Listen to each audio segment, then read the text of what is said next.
Well, our Foreign Affairs Minister Bob Carr is in Washington for talks with the new US Secretary of State, but that has been overshadowed by events back home and focusing on his support for the Prime Minister making front page news. Senator Carr joins us now from our Washington Bureau. Many thanks for your time this morning.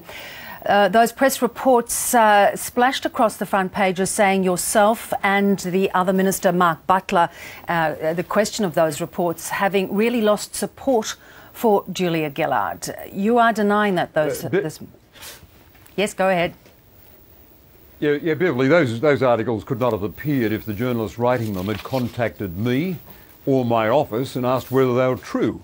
I've confirmed, talking to my people back in Australia, that no contact was made. If contact had been made, the reports would have been robustly rebutted and the story could not have appeared. Those stories aren't true. I'm loyal to Julia Gillard, and Julia Gillard, in my view, will lead the Labor Party to the election in September. Have you, though, at any stage spoken to some of your colleagues and other supporters, particularly in the New South Wales right, about Julia Gillard's leadership? No, Beverly. I said before, I say again, the story is not right.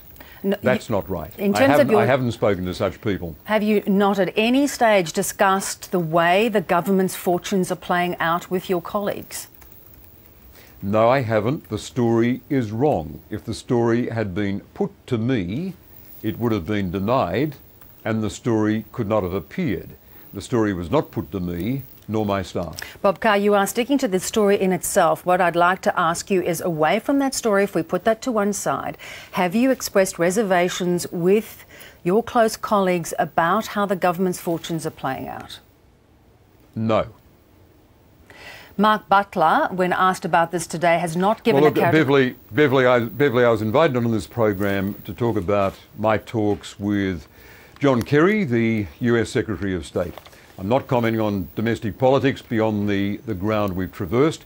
If you want to adhere to the agreement you struck with my staff and talk about North Korea, about the Middle East, about the US rebalancing to Asia, I'm very happy to have that colloquy with you.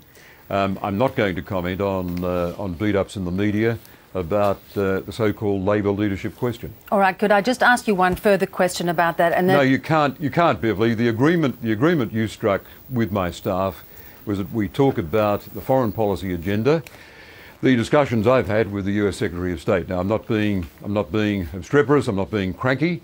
I'm just telling you that was our agreement, and we should get back onto it. Well, let's talk then about your meetings with John Kerry and our relationship going forward. Of course, a new Secretary of State for Australia and I guess a new relationship to start.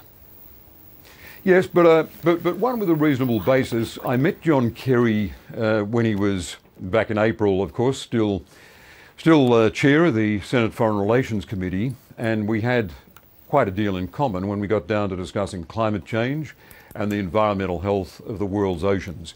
Indeed, he saw me as Foreign Minister of Australia not having had a record of engaging with visiting Australians in Washington because he knew of my record and my interest in these two subjects. So we got along very, very well, and I began by saying how strongly we support his initiative in seeking at this moment that presents a real opportunity, a real opening, a movement in Middle East peace, the Middle East peace process. And he'll be going to the Middle East in company with his president, and I wished him well, and I said there are some specific areas where Australia would like to contribute.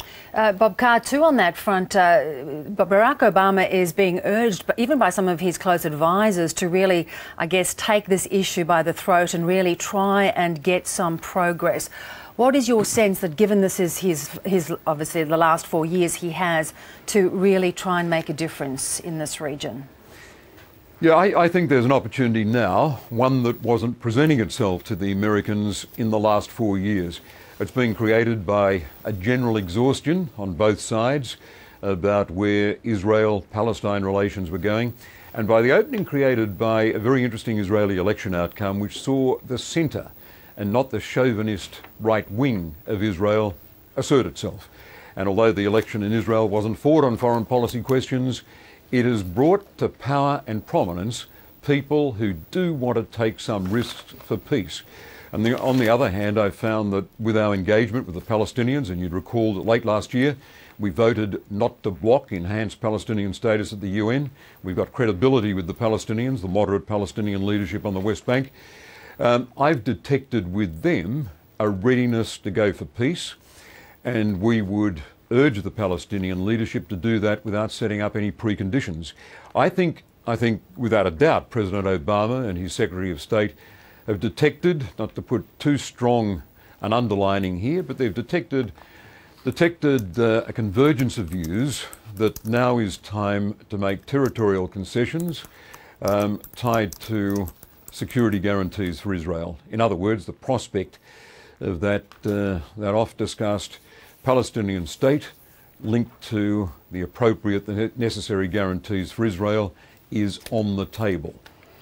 Just briefly too on other matters, and of course North Korea, I guess we're seeing Myanmar, we're seeing the visitation of the Prime Minister of Myanmar coming to Australia, but I guess North Korea, where there had been maybe some hopes new leadership would change things, that's another delicate issue for both Australia and the US to negotiate.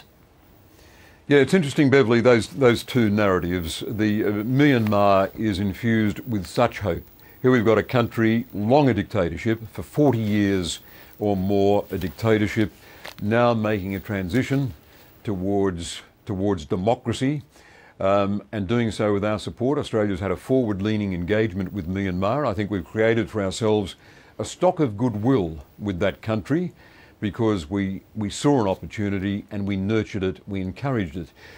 On the other hand, of course, the news out of North Korea is all grim, and I spent quite a bit of time with Secretary of State Kerry canvassing our options, looking at the position that China's in, the exhaustion of China's patience with North Korea, and the readiness of China to do what it did in the Security Council, support a resolution increasing sanctions on North Korea.